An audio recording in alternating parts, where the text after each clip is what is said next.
7월 첫째 주일인 오늘은 맥추 감사 주일로 지킵니다. 이 맥추절은 이스라엘의 3대 절기 중에 하나인데요. 그 3대 절기가 오늘 본문 말씀인 이 신명기 16장에 소개되어 있습니다. 6월절, 77절, 초막절 이 순서대로 소개되어 있는데요. 여기서 이 두 번째 절기인 77절이 바로 맥추절입니다. 77절의 또 다른 이름이 맥추절이에요. 그래서 77절, 오순절, 맥추절 다 같은 절기입니다. 그래서 우리가 출애굽기 23장에 나오는 3대 절기를 보면 거기에는 맥추절이라는 이름으로 나와 있어요. 자, 오늘 본문 말씀이 신명기 말씀인데요. 이 신명기 말씀은 가나안 땅이 보이는 이제 모압 평지에서 모세가 출애굽 2세대들을 향해서 이제 곧 요단강만 건너면 가나안 땅에 들어가는 그 출애굽 2세대들을 향해서 모세가 그들에게 했던 고별 설교입니다. 그 말씀들 중에서 오늘 본문 말씀은 이스라엘 백성들이 지켜야 될 절기에 관한 말씀이에요. 자, 이스라엘 백성들이 아직 가나안 땅에 들어간 거 아니에요. 오늘 본문의 상황으로 놓고 보자면 이제 곧 가나안 땅에 들어가게 되고 아직은 가나안 땅이 아니기 때문에 그렇기 때문에 사실 이 맥추절은 아직은 지킬 수 없는 절기였습니다. 이 본문의 시대적인 배경을 기준으로 보자면 자, 그런데 이제 곧 들어가게 될 그 가나안 땅은 농사를 지어서 열매를 수확할 수 있는 땅이에요. 이 가나안 땅 들어가기 전까지는 40년 동안 광야 생활했잖아요. 광야는 농사를 할 수 없는 곳입니다. 그래서 이제 앞으로 들어가게 될 가나안 땅은 농사를 지어서 곡식과 과일을 수확할 수 있는 땅이었기 때문에 하나님께서는 모세를 통해서 미리 말씀해 주신 거예요. 너희들이 가나안 땅에 들어가면 매년 이제 열매들을 거두게 될 텐데 매년 맥추절을 지키며 하나님의 은혜를 기억하고 감사해야 된다라고 말씀하신 것입니다. 자, 이스라엘 백성들이 가나안 땅에 들어가서 이제 농사를 지어서 첫 열매를 수확했을 때 그들이 가장 먼저 감사해야 될 것은 바로 땅에 대한 감사입니다. 왜냐하면 이스라엘 백성들이 과거에 머물렀던 땅들은 열매를 거둘 수 없는 땅들이었어요. 이스라엘 백성들이 과거 어디 있었어요? 애굽에 있었죠. 애굽에서 노예 생활했잖아요. 그때는 자유도 없었고 열매도 없었습니다. 오직 노동만 있었어요. 노동 열심히 해서 열매를 거둬봐야 그 열매는 노예의 것들이 아닙니다. 전부 바로 왕에게 갖다 바쳐야 될 것들이었어요. 그러니 애굽에서는 자유도 없었던 땅이었고 열매도 없었던 땅이었고 애굽에서 나왔을 때는 광야에서 40년 살았는데 그 광야는 앞서 말씀드린 것처럼 농사를 지을 수 없는 땅이었습니다. 그런데 이제 가나안 땅에 들어가면 가나안 땅은 농사를 지을 수 있는 땅이었고 열매를 맺을 수 있는 땅이었으니 가나안 땅 들어가서 농사지어서 첫 열매를 수확했을 때 당연히 그런 열매들을 맺을 수 있는 땅에 들어온 것을 먼저 감사해야 되겠죠. 이스라엘 백성들이 여호수아를 따라서 들어갔던 땅이 이 가나안 땅이라면 저와 여러분들이 예수님을 믿고 따라가서 얻은 땅은 구원의 땅인 줄 믿습니다. 맞죠? 이스라엘 백성들이 여호수아 따라서 들어갔던 땅이 가나안 땅이라면 저와 여러분들은 예수님 믿고 따라가서 차지하게 된 땅이 구원의 땅이에요.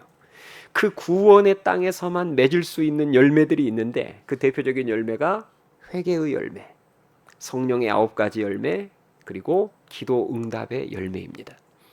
방금 제가 말씀드린 이 열매들은 예수님을 믿고 구원의 땅에 들어온 사람만이 맺을 수 있는 열매들이에요.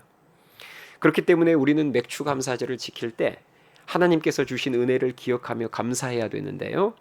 그 기억해야 될 은혜들 중에서 가장 우선적으로 기억하고 감사해야 될 은혜가 바로 구원의 땅에, 이런 구원의 열매들을 맺을 수 있는 구원의 땅에 들어오게 해주신 구원의 은혜인 줄 믿습니다. 우리가 구원의 땅으로 들어오기 전에, 다시 말해서 예수님을 믿기 전에 열매가 없었던 것은 아니었어요. 우리가 예수님을 믿기 전에 세상에서 방황할 때도 열매들은 있었는데 그 열매들은 다 좋지 않은 죄악의 열매들이었습니다. 갈라디아서 5장 19절에 보면 성령의 이제 9가지 열매가 소개되어 있는데 그 성령의 9가지 열매가 소개되기 전에 먼저 나오는 열매가 육체의 열매예요.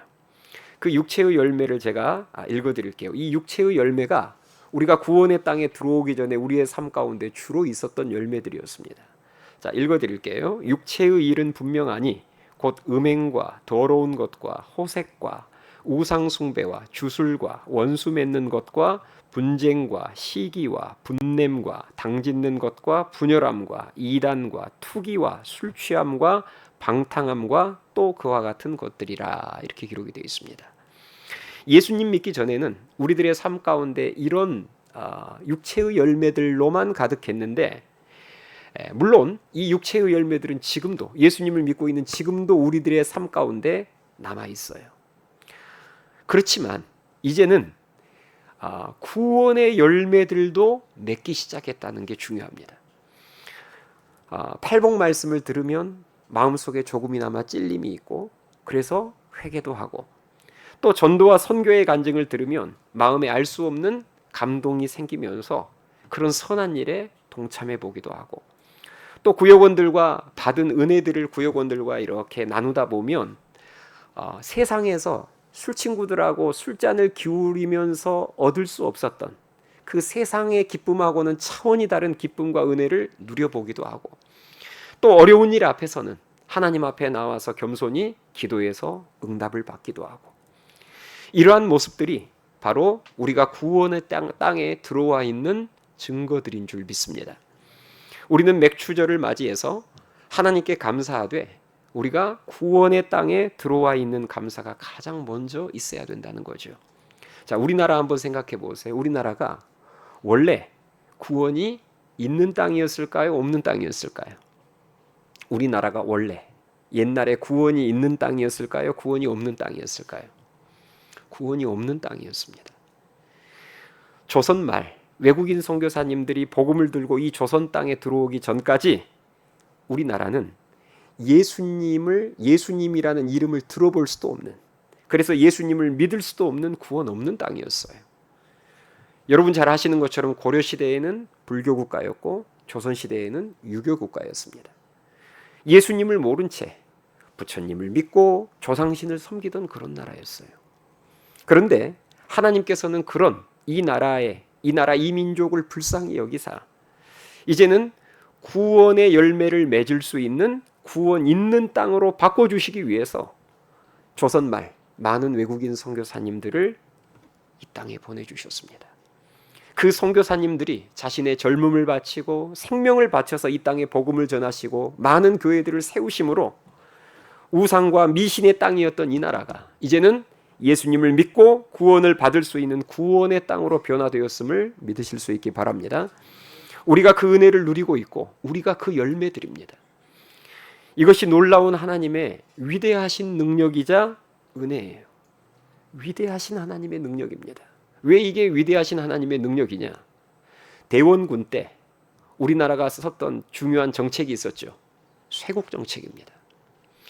대원군 때 쇄국 정책을 쓰면서 외국인들은 이 조선 땅에 발붙이지 못하게 문을 꼭꼭 걸어 잠궜습니다. 그러니 외국인 선교사님들이 복음을 들고 이 나라에 들어와야 되는데 들어올 길이 없는 거예요. 쇄국 정책을 쓰면서 문을 꼭꼭 닫아버리니.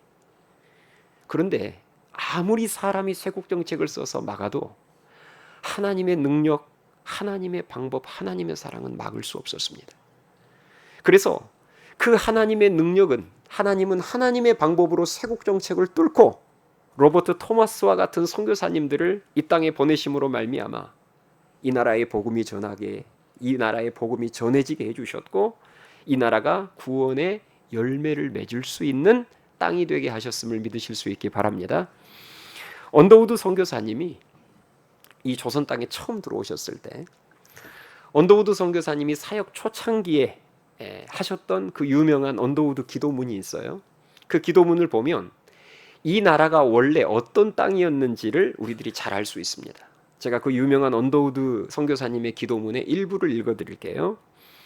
주여, 지금은 아무것도 보이지 않습니다. 보이는 것은 어둠과 가난과 인습에 묶여있는 조선 사람뿐입니다. 그들은 왜 묶여있는지도 고통이라는 것도 모르고 있습니다. 지금은 예배드릴 예배당도 없고 학교도 없고 그저 경계와 의심과 멸시와 천대함이 가득한 곳이지만 이곳이 머지않아 은총의 땅이 되리라는 것을 믿습니다. 이게 언더우드 선교사님이 이 조선 땅에 들어와서 초창기에 하셨던 기도문이에요. 언더우드 선교사님이 기도 가운데 고백하셨던 것처럼 우리나라는 아무것도 보이지 않는 나라였습니다.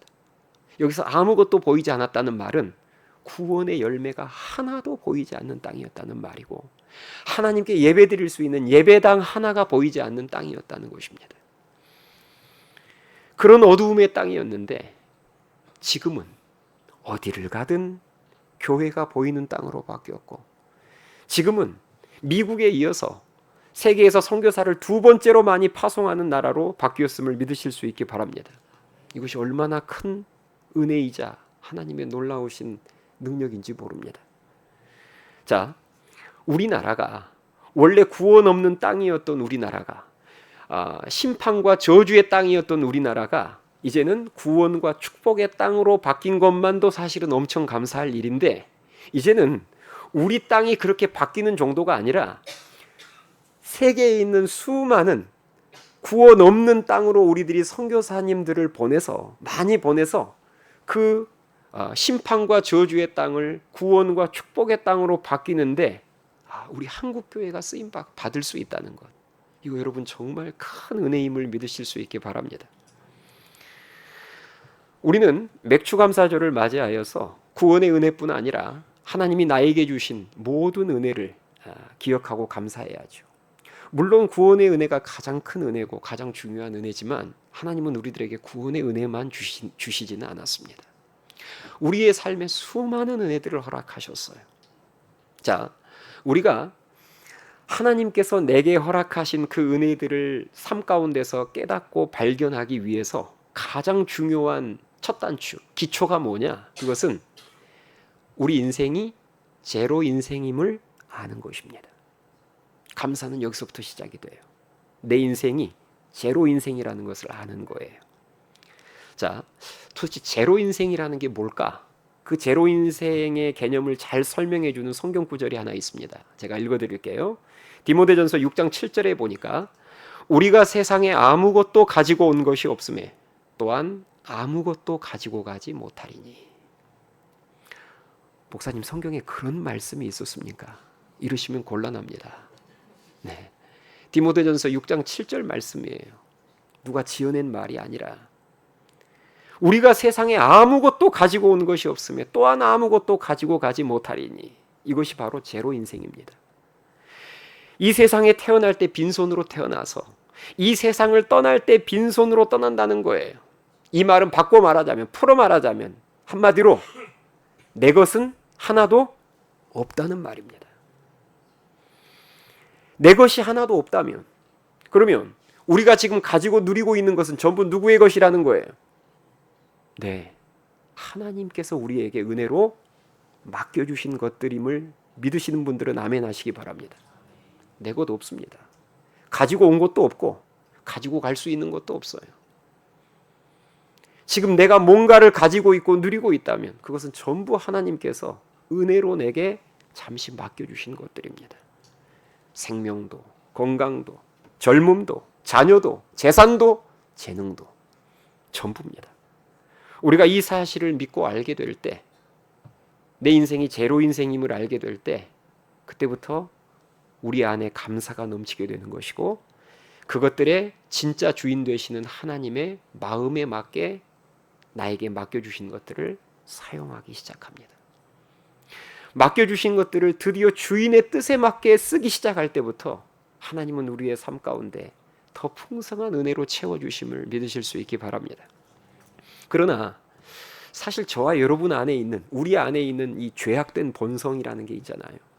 이 죄악된 본성은 지금 내가 가지고 누리고 있는 것들이 다 내 것이라고 착각하게 만듭니다. 내가 계획하고 노력하기만 하면 더 얻을 수 있고 다 될 수 있다고 착각하게 만들어요. 그래서 내가 결국 주인 행세를 하게 만듭니다. 하나님은 이런 교만한 우리들의 죄성을 아시고 일찍이 이스라엘 백성들에게 이 신명기 말씀을 통해서 이렇게 말씀하셨습니다. 신명기 8장 17절에 보니까 하나님이 이런 말씀을 하셨어요. 잘 들어보세요. 그러나 내가 마음에 이르기를 내 능력과 내 손의 힘으로 내가 이 재물을 얻었다 말할 것이라. 내 하나님 여호와를 기억하라. 그가 내게 재물 얻을 능력을 주셨음이라. 무슨 말씀인지 아시겠어요? 이스라엘 백성들이, 이 신명기 말씀은 이스라엘 백성들이 아직 가나안 땅 들어가기 전에 주신 말씀입니다. 그러니까 하나님께서 예언하신 거예요. 너희들이 이제는 농사를 지어서 수확을 하고 그렇게 해서 재산을 모을 수 있는 땅으로 들어가면 너희들은 틀림없이 농사를 지어서 재물을 얻게 되면 뭐라고 말할 것이다고요? 내 능력으로, 내 힘으로 이 재물을 얻었다고 너희들은 틀림없이 그렇게 생각하고 말할 것이라는 거예요. 그런데 잊지 마. 그 모든 재물 얻을 능력을 내가 주었음을 너희들 잊지 말아야 돼. 이 말입니다. 재물을 얻을 수 있는 가나안 땅으로 인도하신 분도 하나님이시고, 이스라엘 백성들에게 생명과 건강, 노동을 할 수 있는 그 생명과 건강을 주신 분도 하나님이시고, 농사를 지을 수 있도록 땅과 씨와 비를 주신 분도 하나님이심을 믿으실 수 있기 바랍니다. 그래서 전부 다 하나님의 것인 거예요.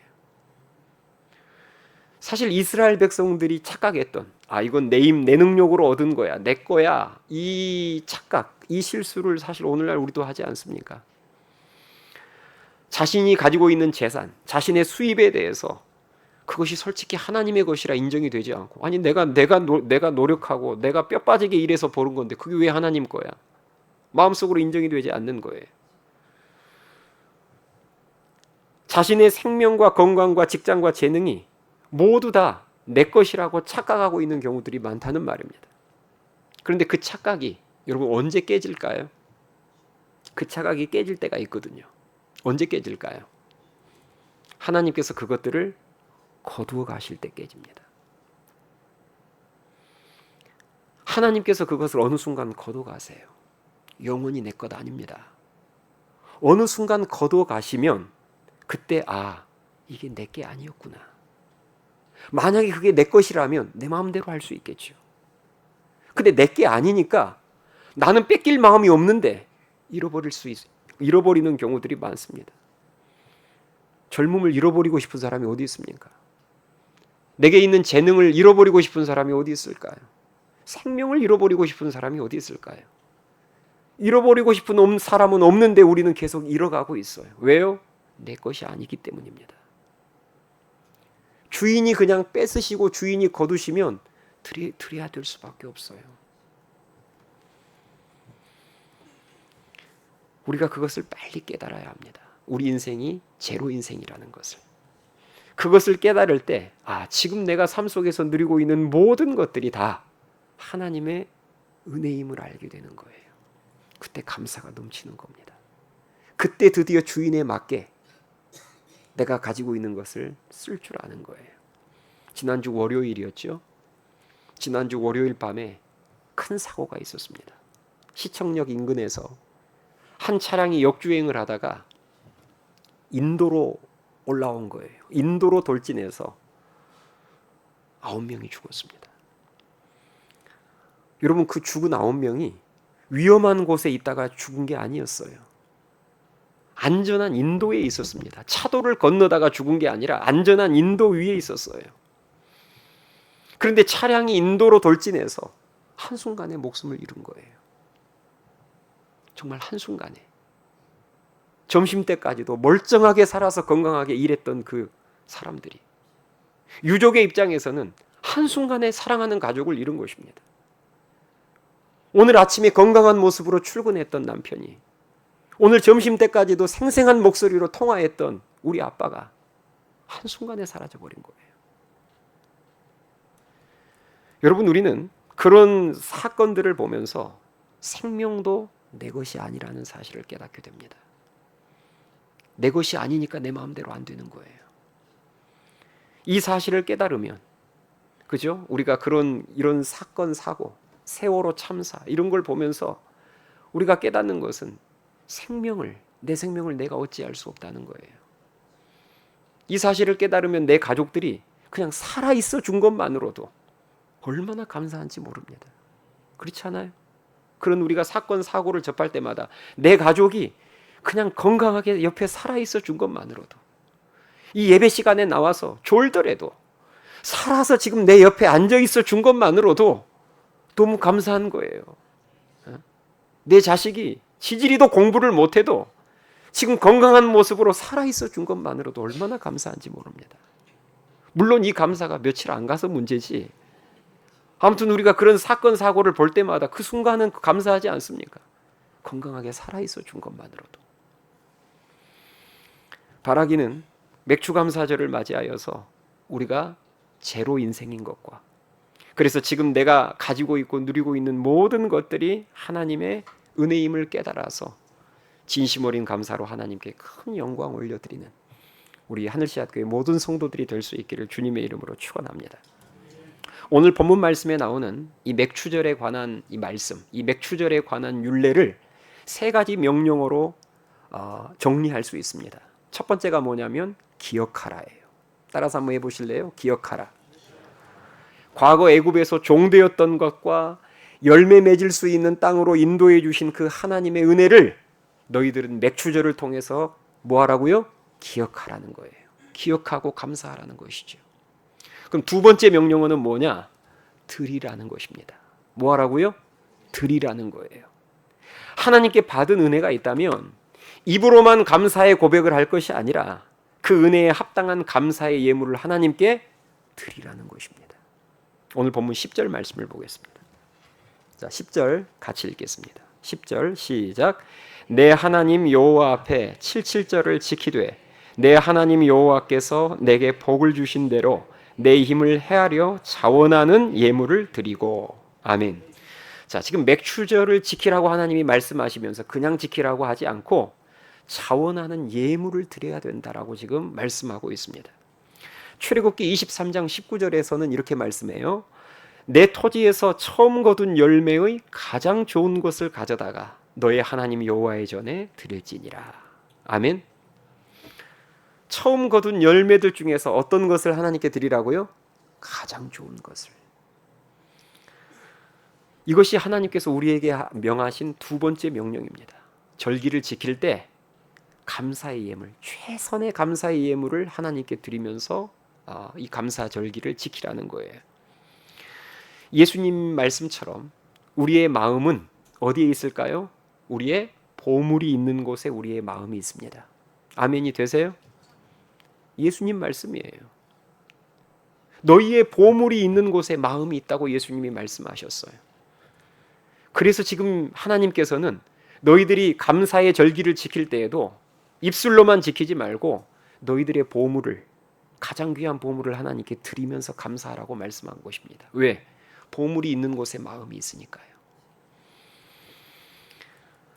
하나님께서는 하나님께 아끼지 않고 그리고 감사할 줄 아는 자에게 더 풍성한 은혜를 부어주심을 믿으실 수 있기 바랍니다. 우리가 하나님을 어떻게 대접하느냐에 따라서 우리를 향한 하나님의 대접도 달라집니다. 이것은 제 생각이 아니라 하나님의 말씀이에요. 성경에 나오는 황금률이 있습니다. 들어보셨죠? 성경에 나오는 말씀 중에서 황금률이라고 불리우는 말씀이 있어요. 예수님이 하셨던 아주 유명한 말씀입니다. 마태복음 7장 12절에 보면 그러므로 무엇이든지 남에게 대접을 받고자 하는 대로 너희도 남을 대접하라. 이것이 율법이요 선지자니라. 아멘. 이게 황금률입니다. 성경의 황금률 그러면 바로 이 말씀이에요. 무엇이든지 남에게 대접을 받고자 하는 대로 너희가 먼저 남을 대접하라는 거예요. 대접한 만큼 대접을 받는다는 말입니다. 자, 그러면 예수님이 하셨던 이 황금률이라고 불리우는 이 말씀이 어떤 맥락에서 나온 말씀인지가 중요하겠죠. 예수님은 이 말씀을 대인관계를 이야기하시다가 말씀하지 않으셨습니다. 이 황금률이라고 불리우는 말씀은 그 유명한 구하라 찾으라 두드리라는 기도에 관한 말씀이 나오다가 결론적으로 이 말씀이 나와요. 기도는 사람이 사람한테 하는 게 기도가 아닙니다. 사람이 누구에게 하는 게 기도죠? 하나님께 하는 기도예요. 사람과 하나님과의 관계를 말씀하다가 결론적으로 너희가 남에게 대접받고자 하는 대로 남에게 대접해야 된다. 이 말씀이 결론으로 나온 거예요. 그럼 이 말이 무슨 말이겠습니까? 여기서 남은 1차적으로 누구를 말할까요? 하나님을 말합니다. 너희들이 기도를 통해서 하나님께 VIP 응답을 받기를 원한다면 너희가 먼저 최고의 것으로 하나님을 VIP로 모시고 대접할 수 있어야 된다, 그 말입니다. 아멘이 되십니까? 나는 하나님을 최고의 것으로 섬기지 않으면서 기도 응답을 받을 때 나는 VIP 응답을 받기를 원한다. 그래서는 안 된다는 거예요. 사무엘상 2장 30절에 보면 하나님 이런 말씀을 하셨습니다. 나를 존중히 여기는 자를 내가 존중히 여기고 나를 멸시하는 자를 내가 경멸하리라. 같은 맥락의 말입니다. 하나님께 존중히 여김을 받고 싶다면 너희가 먼저 하나님을 존중히 여기라는 거예요. 그러므로 여러분이 오늘 맥추감사절을 맞이하여서 감사의 예물을 드릴 때에도 마음을 실어서 최선을 다해서 드리셔야 합니다. 그러면 하나님께서는 더 풍성한 복으로 여러분 삶을 채워주실 거예요. 틀림없습니다. 여러분 부모가 대부분 아시겠죠. 자녀가 부모에게 무슨 선물을 하잖아요. 그러면 부모는 더해줬으면 더해줬지 덜해주지 않습니다. 없어서 못 해줄 수는 있지만 있는데 덜해주지는 않아요. 자, 오늘 이 본문 말씀에 나오는 이 맥추절에 관련된 율례에 나오는 마지막 명령어입니다. 자, 첫 번째 명령어가 뭐라고요? 기억하라. 두 번째는 드리라. 세 번째가 나누라입니다. 뭐 하라고요? 나누라. 자, 하나님께서 주신 그 풍성함을, 이게 맥추절이 열매를 수확하고 지키는 절기잖아요. 그러니까 하나님께서 주신 그 풍성함을 나와 내 가족만 누리지 말고 이웃과 좀 나누라는 거예요. 어려운 자들과. 자, 오늘 보면 11절 말씀을 보겠습니다. 11절 우리 한 목소리로 같이 읽겠습니다. 11절 시작. 너와 내 자녀와 노비와 내 성중에 있는 레위인과 및 너희 중에 있는 객과 과와 과부와 함께 내 하나님 여호와께서 자기의 이름을 두시려고 택하신 곳에서 내 하나님 여호와 앞에서 즐거워할지니라. 아멘. 예.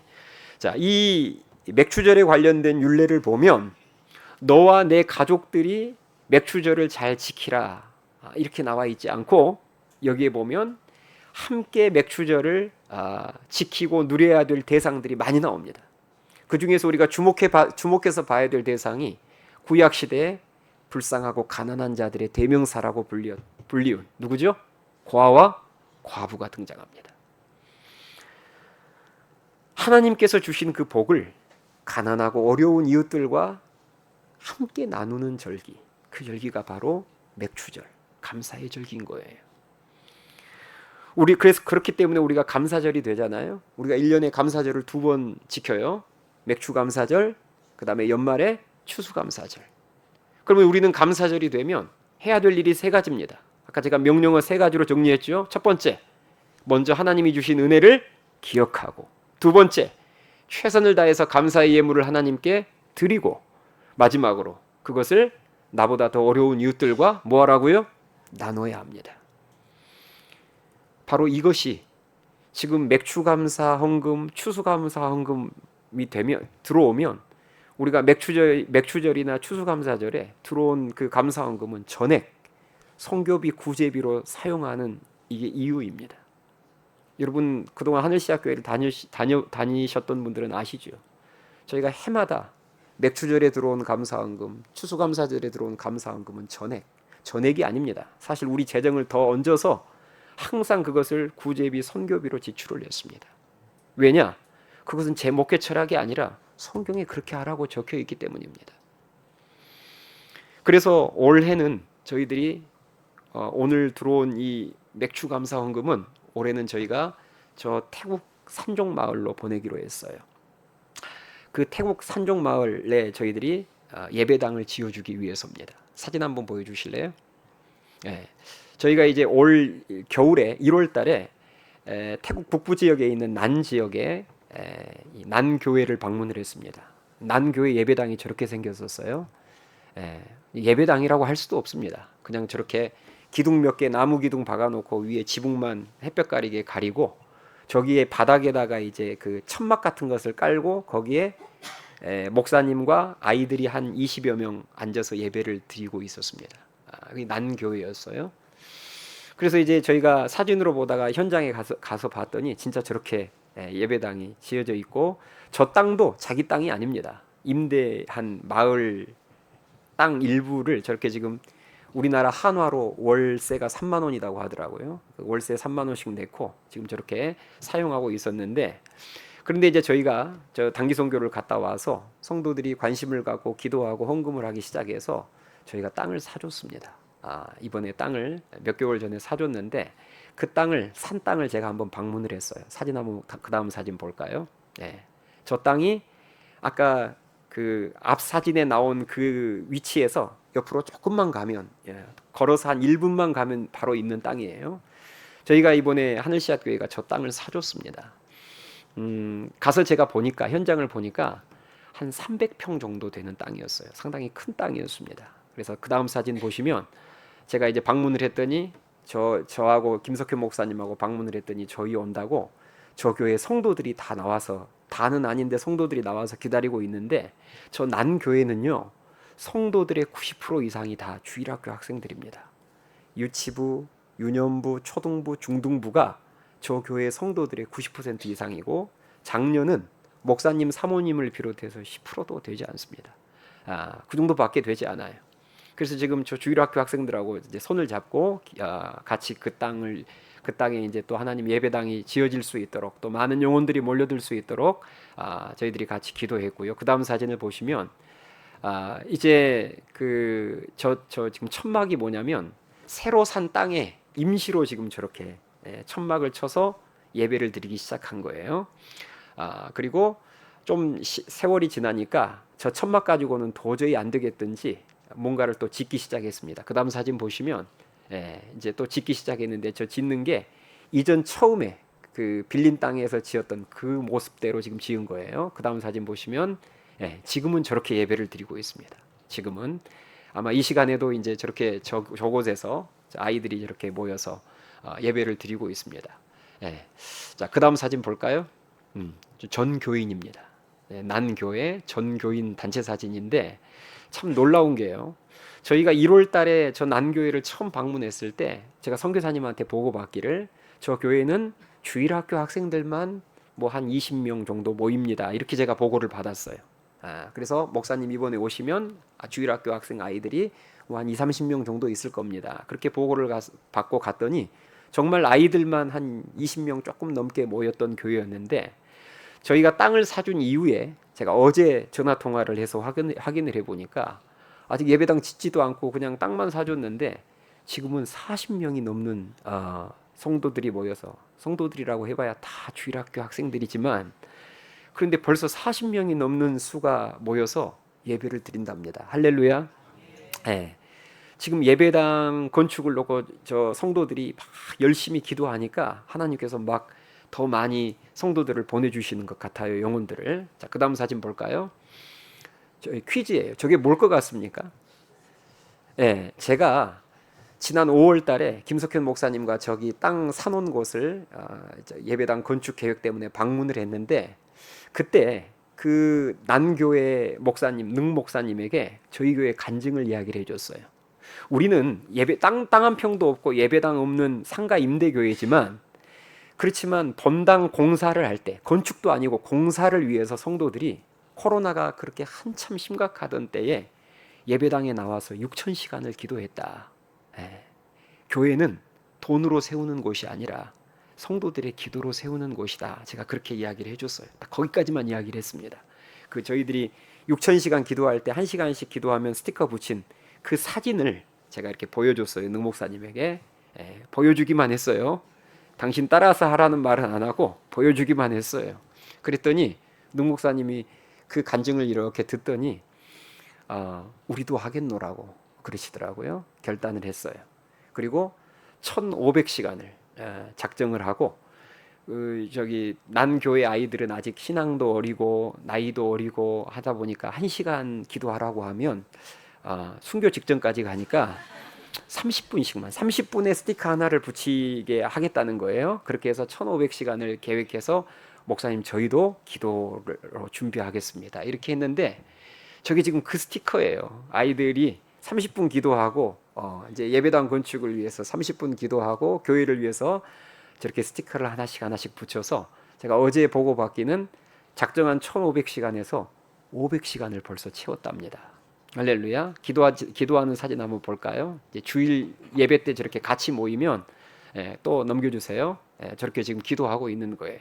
스티커를 지금 붙여가고 있는데, 그 다음 사진 한번 보세요. 저 사진은 무슨 사진일 것 같아요? 지금 아이가 뭘 들고 있는데 저거 뭘 것 같아요? 아이들이 기도만 한 게 아니라 건축원금을 시작했대요.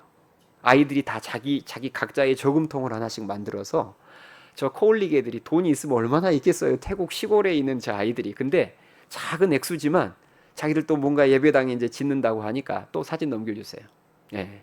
저런 사진들이 더 많습니다. 이제 시간 관계상 한 2장 정도밖에 안 보여드리는데, 그래서 지금 그 아이들이 건축원금도 시작하고 기도를 시작했다는 거예요. 그 다음 사진 볼까요? 저게 이제 설계 도면입니다. 저희가 설계비를 먼저 보냈어요.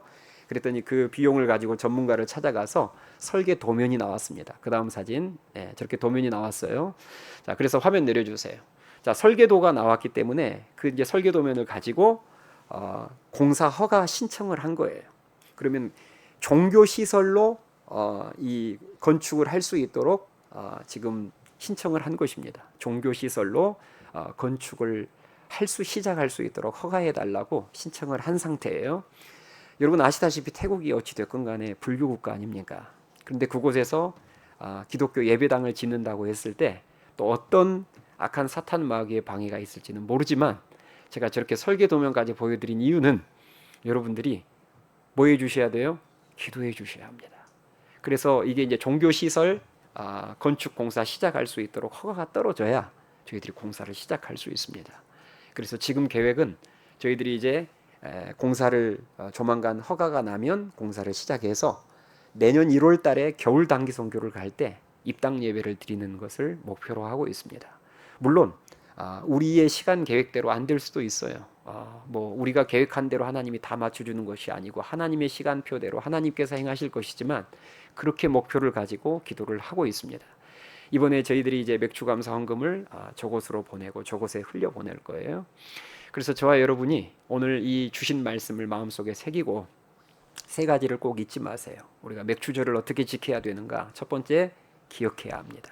하나님이 지난날 내게 베풀어 주셨던 심판과 사망과 저주의 땅에 있었던 우리를 이제는 생명과 구원과 축복의 땅으로, 구원의 열매를 맺을 수 있는 땅으로 인도해 주신 것을 감사드려야 되고, 그리고 내게 베풀어 주신, 제로 인생에게 베풀어 주신 그 모든 은혜를 기억하고 감사드려야 되고, 그리고 그것을 우리들이 입술로만 고백할 것이 아니라 감사의 예물로 하나님 앞에 드리고, 그것을 어려운 이웃과 우리보다 더 힘든 이웃들과 나누는 것입니다. 바라기는 이 성경 말씀 그대로 저와 여러분들이 순종하고 실천하심으로 말미암아 하나님의 말씀에 순종할 줄 알고 진심으로 감사할 줄 아는 자에게 더 풍성히 채워주시고 베푸시는 그 하나님의 놀라우신 은혜와 그리고 역사들을 2024년 하반기에 우리 하늘씨앗교회 모든 성도들이 다 경험할 수 있기를 주님의 이름으로 축원합니다.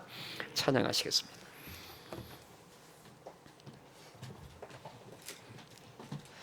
우리 다 같이 오늘 주신 말씀을 생각하면서 하나님 우리에게 베푸신 은혜를 생각하면서 우리 다 같이 찬양합시다.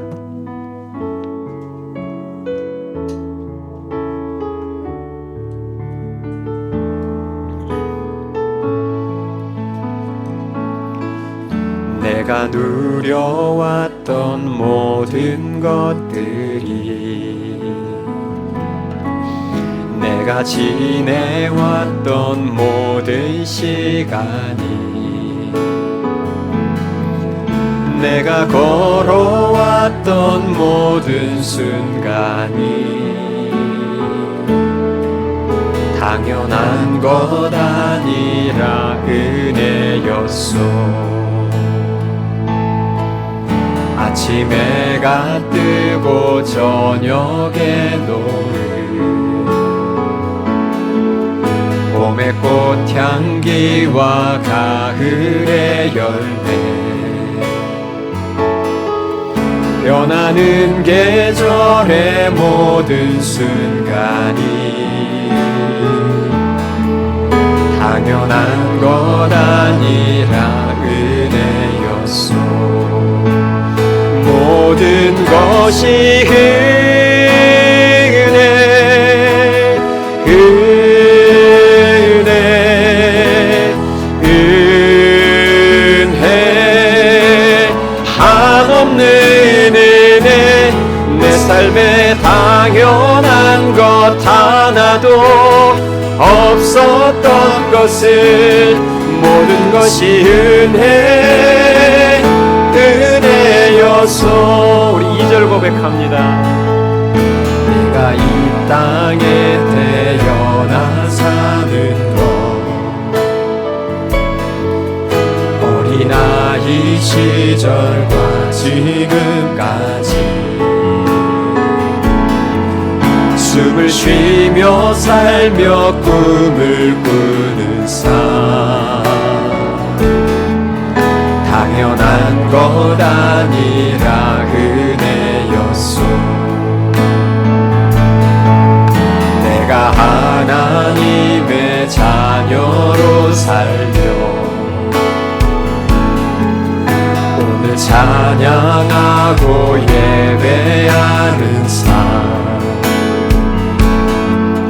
복음을 전할 수 있는 축복이 당연한 것 아니라 은혜였소. 모든 것이 은혜, 은혜, 은혜, 한없는 내 삶에 당연한 것 하나도 없었던 것을 모든 것이 은혜, 은혜. 모든 것이 은혜,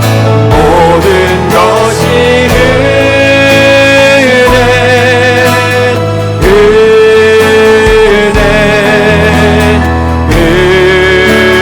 은혜, 한없는 은혜. 내 삶에 당연한 것 하나도 없었던 것을 모든 것이 은혜, 은혜. 모든 것이 은혜, 모든 것이 은혜, 은혜, 은혜, 한없는 은혜. 내 삶에 당연한 것 하나도 없었던 것을 모든 것이 은혜, 은혜였소. 우리 여러분 이 시간 기도합시다.